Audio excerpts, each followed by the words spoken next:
کیا آپ نے کبھی سوچا ہے کہ گندم بھی کچھ لوگوں کو نقصان کیوں پہنچا دیتی ہے؟ گندم جو کہ ہماری بیسک فوڈ ہے، یہ نقصان پہنچا دیتی ہے۔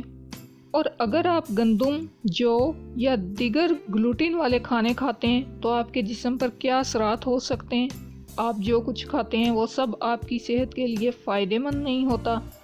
کیا گندم بھی آپ کی صحت کے لیے فائدہ مند نہیں ہوتی؟ جن لوگوں کو نقصان پہنچا دیتی ہے ان کے لیے فائدہ مند نہیں ہوتی؟ تو ایسا ہوتا ہے، کچھ لوگوں کو گندم نقصان پہنچا دیتی ہے یا گلوٹین والے کھانے نقصان پہنچا دیتے ہیں، اور اس کو سیلیک ڈیزیز کہا جاتا ہے۔ سیلیک ڈیزیز میں ایسا ہوتا ہے۔ سیلیک ڈیزیز ایک آٹو امیون ڈیزیز ہے جس میں انسان کا جسم گلوٹین کے خلاف رد عمل ظاہر کرتا ہے۔ گلوٹین وہ پروٹین ہے جو گندم، جو اور دوسرے اناج میں پایا جاتا ہے۔ جب کوئی شخص گلوٹین والی غذائیں کھاتا ہے تو اس کا مدافعتی نظام اسے ایک غیر ضروری خطرہ سمجھتا ہے اور اس کے خلاف حملہ کرتا ہے۔ نتیجتاً آنتوں کی داخلی جھلیوں کو نقصان پہنچتا ہے، جس سے جسم ضروری غذائیت کو جذب نہیں کر پاتا اور مختلف پیچیدگیاں پیدا ہوتی ہیں۔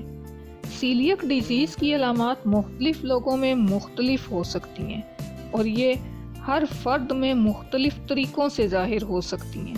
اگر ہم اس کی عام علامات کی بات کریں تو اس کی عام علامات میں گلوٹین والی غذا کھانے کے بعد پیٹ میں شدید درد، گیس، سوجن ہونا اور پیٹ پھولنا شامل ہیں۔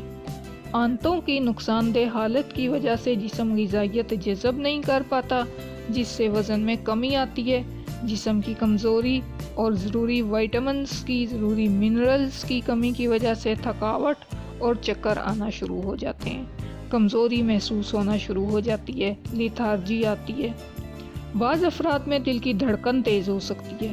گلوٹین کے اثر سے آنتوں میں سوزش ہو سکتی ہے، جس کے نتیجے میں پاخانہ یا تو لوز سٹول آ سکتا ہے یا خونی پاخانہ آ سکتا ہے۔ بعض مریضوں میں جلد پر خارش ہو سکتی ہے۔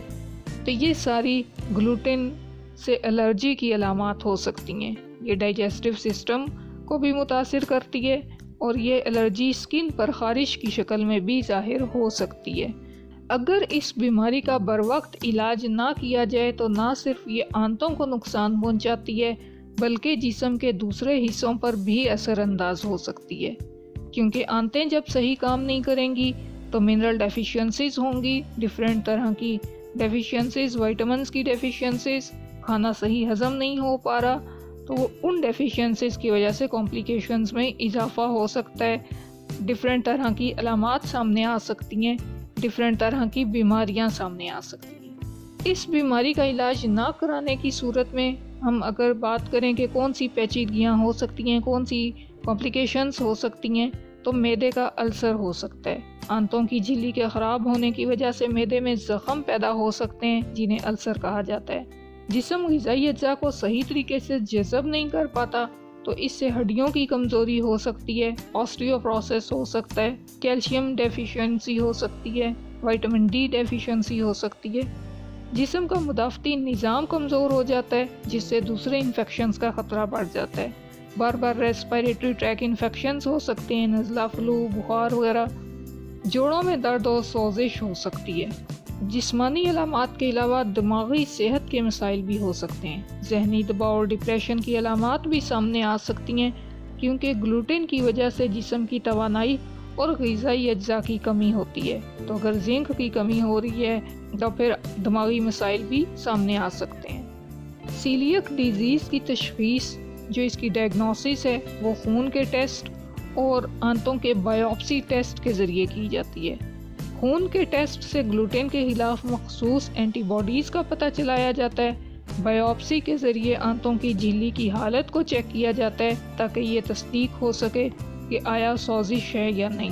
اگر ہومیوپیتھک سسٹم آف ٹریٹمنٹ میں سیلیک ڈیزیز کے ٹریٹمنٹ کی بات کی جائے تو ہومیوپیتھی میں ہر فرد کی مخصوص علامات کو مد نظر رکھتے ہوئے منفرد دوا تجویز کی جاتی ہے۔ اور اگر ہم احتیاطوں کی بات کریں تو اس کی احتیاط گلوٹین فری ڈائٹ ہے۔ گلوٹین سے بچنا اس بیماری کو قابو میں رکھنے کا سب سے مؤثر طریقہ ہے۔ ایسے کھانے اپنانے چاہیے جو قدرتی طور پر گلوٹین سے پاک ہوں۔ ان میں گلوٹن نہ ہو، وہ گلوٹن فری ہوں، جیسے چاول، دالیں، سبزیاں، پھل اور گوشت۔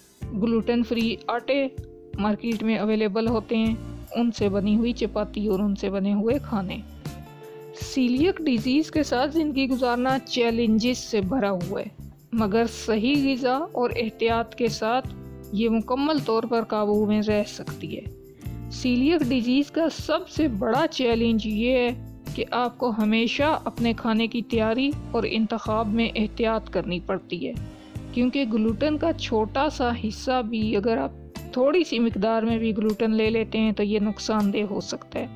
سیلیاک بیماری ایک سنگین مگر قابل علاج بیماری ہے۔